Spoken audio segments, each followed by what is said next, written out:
In high school, I wore overalls with no shirt, my jeans tucked into my boots, and I could yell "Yee-haw" louder than the rest of them. Any of the kids that we heard of smoking marijuana, we would beat them up. The entire time, we'd be drinking and fighting each other. I decided to be a cop because I wanted to be able to fight legally. I loved everything about law enforcement. I learned how to manipulate citizens into running or fighting. I was very popular among all the other police officers because of the excitement I could get them in. We were trained when a motorist was speeding to get real close and then activate the red and blue lights. Well, I learned to lag way back, then turn my lights on to give that motorist the opinion that I might have a chance to outrun this guy. It's like a drug. You're addicted to adrenaline and you don't realize it.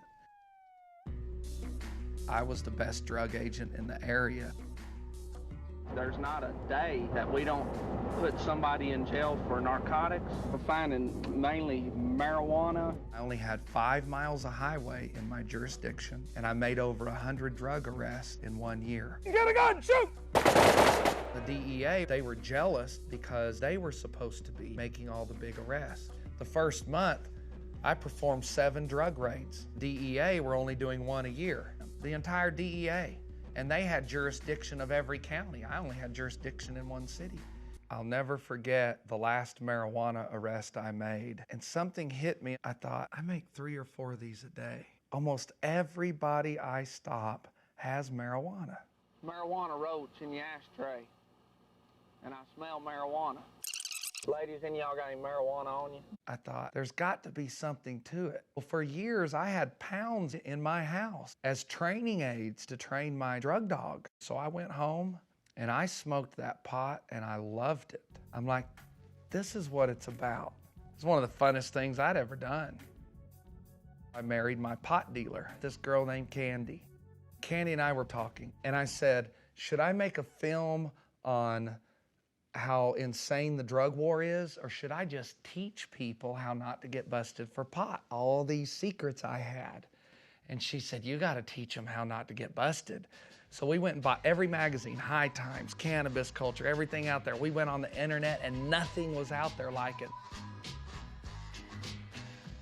Coming off the success of the Never Get Busted video series, we began getting thousands of emails of people being arrested and mistreated by law enforcement. And if I got an email and it fit exactly what I used to do, I knew they were telling the truth. And we were getting thousands of these. So Candy and I were talking, and she said, you know, Barry, you were so good at busting all those citizens, you should start busting some of these crooked cops. And I'm like, yeah. No matter who you are, Barry Cooper's a guy you can call if the cops plant drugs on you, even if you've never dealt drugs in your life. My granddad told me a long time ago, tough times don't build character, tough times show character. The deputy chief of police at the time, he called us and he said, tell you what I think happened. They made a mistaken identity. Confidential informant ended up planting drugs on the wrong person. It struck me later on that evening, it just kind of, my eyes popped open like, wait a minute, how do you plant drugs on the right person? According to Raymond Madden, an informant was instructed by police to plant a bag of meth in his daughter's car. But unfortunately, the information was wrong. Yolanda Madden was a working single mother of 2 at the time of her arrest. So Raymond flew to East Texas and met with me. And I told him how we could catch those officers that planted the drugs on Yolanda, because some of them were my ex-partners. Barry planted 2 Christmas trees under some grow lamps. Then, Odessa cops received an anonymous tip that a major drug operation was underway. As Barry knew they would, the police broke a number of laws leading up to an illegal invasion and search of his house. Barry proved that Odessa cops routinely break the law as standard operating procedure in fighting the drug war. Get these cameras ready. All right. Well, hey, I'm Barry Cooper with Pot Busters. Why are you in my house? I'm busy making sure these Odessa cops quit planting drugs on people. we're not giving nobody no hassle. You did too. Y'all planted drugs on Yolanda and she's in prison because of it. That's giving people a hassle. You guys are wrong on this one and you know it, and you got burned. He got a media event and that thing went national. In 2008, ex-drug officer Barry Cooper set up Odessa police to bring attention to Madden's case. It was a success. And to prove we were right, the judge let her go. She got out of prison. Painful memories that melt away as Yolanda Madden emerges a free woman.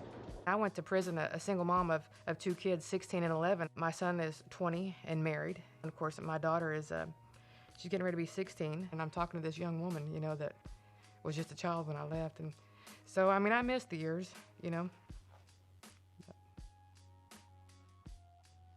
I've got lots of ways to sting cops. It just takes money.